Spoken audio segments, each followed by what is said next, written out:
జనార్దన్ గల్వంకర్. మొదటి సాయి చరిత్రకారుడైన హేమాడ్ పంత్కు అల్లుడు యశ్వంత్ జనార్దన్ గల్వంకర్. ఇతడు బొంబాయి సెక్రటేరియట్లోని హోంశాఖలో సూపరింటెండుగా పనిచేస్తుండేవాడు. హేమాడ్ పంతు షిరిడీ దర్శించనారంభించాక సహజంగా తన అల్లుని యోగక్షేమాలు కోరి అతనిని 4-5 సార్లు తనతో కూడా సాయి దర్శనానికి తీసుకుపోయాడు. మొదటి కొద్దిసార్లు సాయిని దర్శించిన గల్వంకర్కు మాత్రం ఆయన పట్ల భక్తి శ్రద్ధలంతగా కలగలేదు. కాని తమ పిలుపు, భగవంతుని ఆజ్ఞ లేక ఎవ్వరూ షిరిడీకి రాలేరని సాయి అన్నారు కదా. అందువలన ఆయనే అతని అంతరంగంలో క్రమంగా పరిణితి తీసుకొచ్చారు. అలా అతని పట్ల సాయి ప్రత్యేక శ్రద్ధ వహించడానికి కారణమేమో అతడికి తెలియకపోయినా సాయికి తెలుసు. ఆ విషయం ఆయన చెప్పారు కూడా. ఒకసారి ఆయన అతనికి స్వప్నంలో కనిపించి అతనిని 2 రూపాయలు దక్షిణ కోరారు. మరొకసారి కూడా ఆయన కలలో కనిపించి అతనికి 2 ఆదేశాలిచ్చారు. నీవు నీతి నిజాయితీతో ఉద్యోగంలో వ్యవహరించాలి అన్నది ఒకటి, మంచి శీలము ధర్మబద్ధమైన దాంపత్యము పాటించాలన్నది రెండవది. నిజానికి ఆ 2 స్వప్న ఆదేశాలకు అర్థం అతడు నిష్ఠ, ఓరిమీలతో ఈ 2 నియమాలు పాటించమని. అతడు చిత్తశుద్ధితో అలానే చేయగలిగాడు కూడా. ఇంతకంటే ఏ సద్గురువైనా చేయగల మేలు ఇంకొకటి ఏముంటుంది? లౌకికమైన కష్టాలు, కోర్కెలు ఎన్ని తొలగించినా ఇలాంటి నైతిక పరివర్తన రాకుంటే మనం పొందేదేదీ ఉండదు. మనలోని నైతిక బలహీనతల వలన మరలా అంత దుఃఖము, కష్టము కలిగించగల పాపాలు చేస్తూనే ఉంటాము. ముందు జన్మలలో వాటిని విధిగా అనుభవించవలసి వచ్చినప్పుడు అవి ఇప్పుడెంత కష్టంగా ఉన్నాయో అంత కష్టంగానూ అప్పుడు ఉంటాయి. ఇప్పుడు ప్రత్యేకమైన యత్నంతో, వివేకంతో కూడిన యోచనతో మన బలహీనతలు తొలగించుకునే యత్నం మనమీ జన్మలో చేయకుంటే అలా చేసే సంస్కారం, మానసికమైన అలవాటు మరు జన్మలలో కూడా మనకు కలగదు.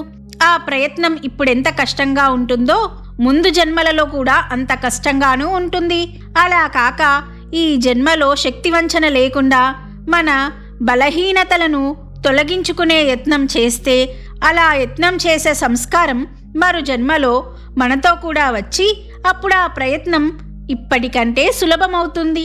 జనార్దన్ గల్వంకర్ అలాంటివాడు గనుకనే సాయి ఈ జన్మలో ఒకసారి హెచ్చరించగానే చిత్తశుద్ధితో అట్టి ప్రయత్నం చేసి సఫలుడయ్యాడని మనం తలచవచ్చు. అందుకొక ఆధారం కూడా ఉన్నది.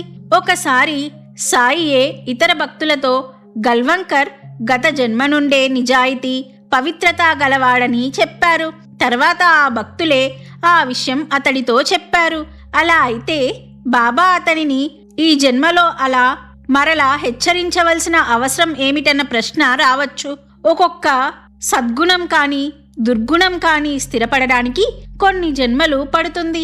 ఒక సద్గుణం అప్పుడప్పుడే మనలో ఏర్పడుతున్న దశలో జన్మించిన ప్రతిసారి సుఖాలను కోరే స్వభావం గల ఇంద్రియాలు, మనసుల ప్రభావం వలన మరలా మనం బాహ్య ప్రభావాలకు లోనై మనలో బలహీనతలు ఏర్పడి బలపడే ప్రమాదం ఉంటుంది. అప్పుడు సద్గురువు మనలను హెచ్చరిస్తారు. దానిని అమలు పెట్టే మన ప్రయత్నానికి వారి అండ ఉంటుంది. వారిపై మనకు గల భక్తి శ్రద్ధలు తోడై బలపరుస్తాయి.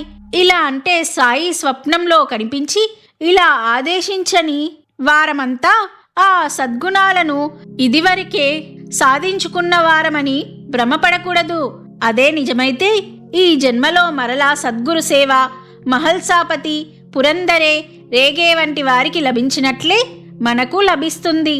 మన నడవడి ఎవ్వరూ మన ఎదుటకు వచ్చి విమర్శించలేదనిగా ఉంటుంది. పరోక్షంగా అసూయతో వారెన్ని అనుకున్నా సాయి మనకి జన్మలో ఇలా దర్శనమిచ్చి హెచ్చరించకపోవడానికి ప్రధాన కారణం మనలో అట్టి ప్రయత్నం కూడా గత జన్మలలో ఆరంభం కాలేదన్నమాట. ఆయన హెచ్చరిక చేసిన దానిని విశ్వాసంతో ఆచరించే దశలో మనం లేనట్లే. అందుకొక్కటే గుర్తు. ఈనాడు సాయి చరిత్ర బోధ చదువుకుంటుంటే ప్రత్యక్ష భక్తులందరికీ ఆయన ఎలాంటి హెచ్చరికలు చేశారో తెలుస్తుంది.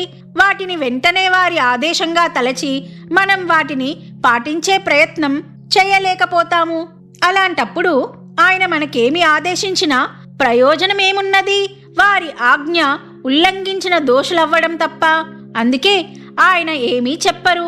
ఈలోగా ఆయన తమ లీలలతో మనలో విశ్వాసం కలిగించి అట్టి కృతజ్ఞత విశ్వాసాలతో వారి ఆదేశం పాటించే యత్నం మనలో ఆరంభమయ్యేలా చేస్తారు. కానీ మనం ఒక్క పట్టాన ఆ మార్గంలోకి రాము.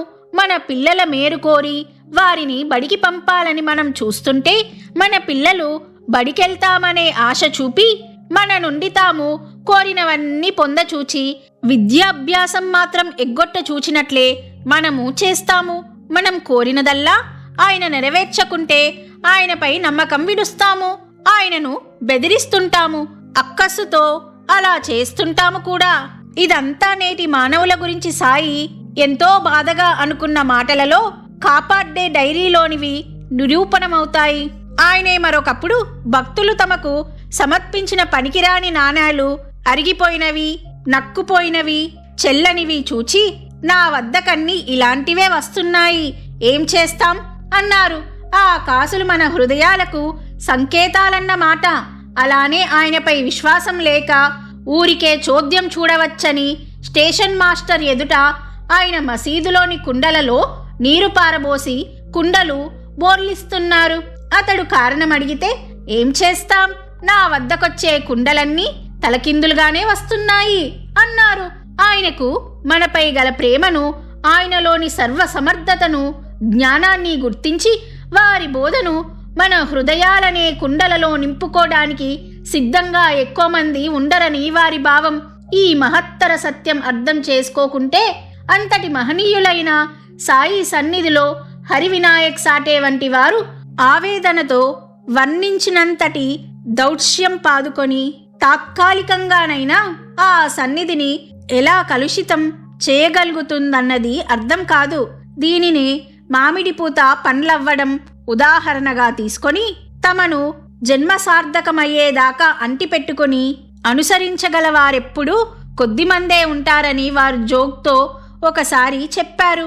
ఇలా జనార్దన్ యశ్వంత్ గల్వంకర్ తన శాయశక్తులా ప్రయత్నించి గత జన్మలోని తన సౌశల్యాన్ని, పవిత్రతను తిరిగి సాధించుకున్నాకనే అతడికి సాయి నుంచి దాని ఫలితమైన ఆశీర్వచనం కూడా లభించింది.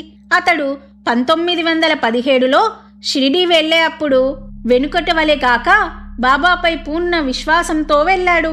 సాయి చెప్పిన సౌశల్యము, సద్వర్తనము సాధించుకున్న వారికే వారి పూర్ణ ఆశీషులు లభిస్తుందనడానికి ఇదే గుర్తు. అందుకే సాయి అతని తలపై చెయ్యి పెట్టి ఆశీర్వదించారు. ఆ దివ్య స్పర్శకు జనార్దన్ గల్వంకర్కు దివ్యమైన పారవశ్యం కలిగింది. అతడికి బాహ్య ప్రజ్ఞే లేకుండా పోయింది. ఆ సమయంలోనే ఆ పక్కనున్న భక్తులతో అతడి పూర్వజన్మల గురించి బాబా చెప్పిన విషయాలన్నీ అతడికి తిరిగి బాహ్య ప్రజ్ఞ కలిగాక ఆ భక్తులు గల్వంకర్తో చెప్పారు. అంతేకాదు, అతనిని ఈ జన్మలో ఈ తల్లి గర్భంలో తామే ఉంచామని కూడా సాయి చెప్పారు.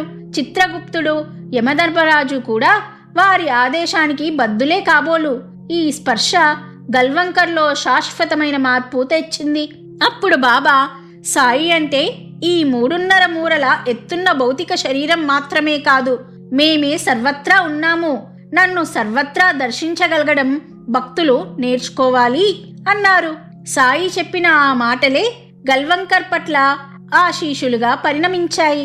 అంతకు ముందు పరమార్థానికి అంత ప్రాముఖ్య ఇవ్వని అతనికి సాయి తమ దివ్య ప్రేరణ, స్ఫురణ ప్రసాదించి అతని చేత భగవద్గీత, ఏకనాథ భాగవతము మొదలైన ఆధ్యాత్మిక గ్రంథాలెన్నో చదివించారు.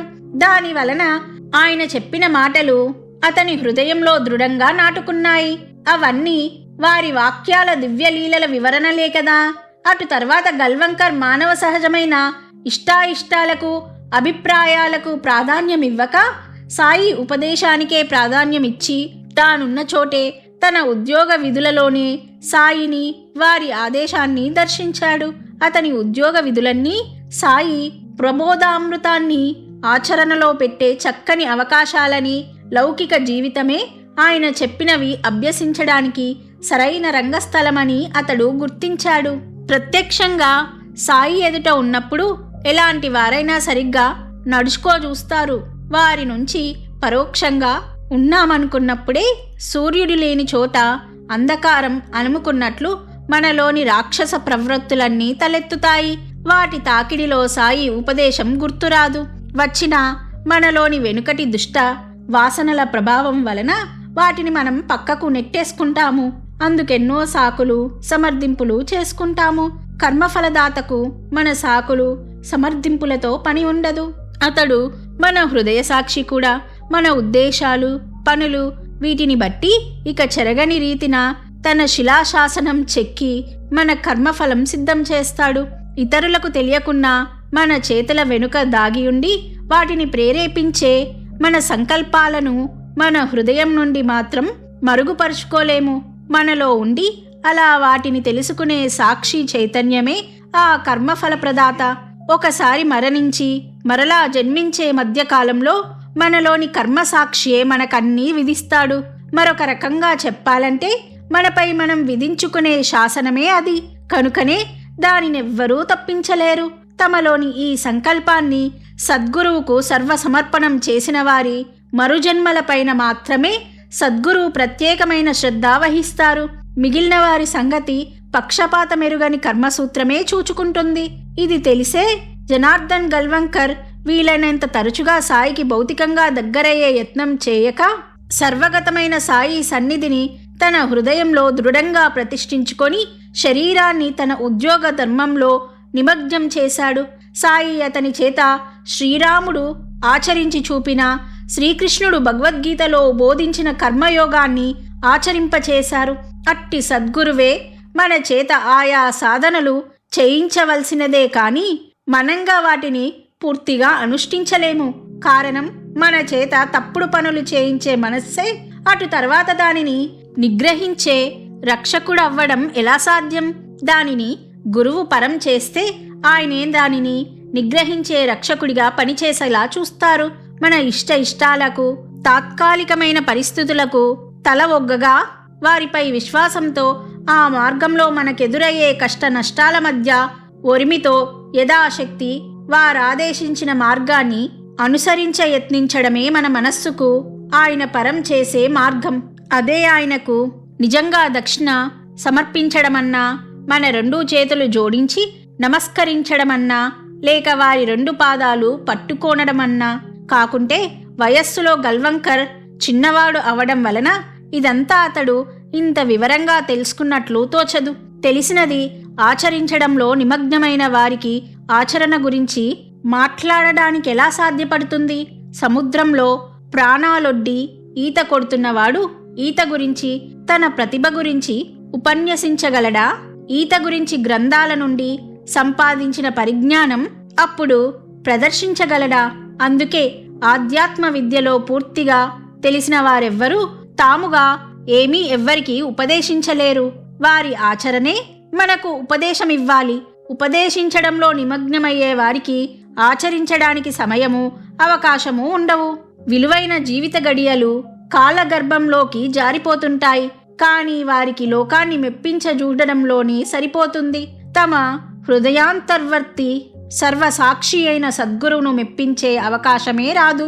అందుకే బాబా సన్నిధి జఫ్వర్ ఆలీని అనేక మిషాల మీద ఎలాగో సాయి నుండి దూరంగా విసిరివేసింది.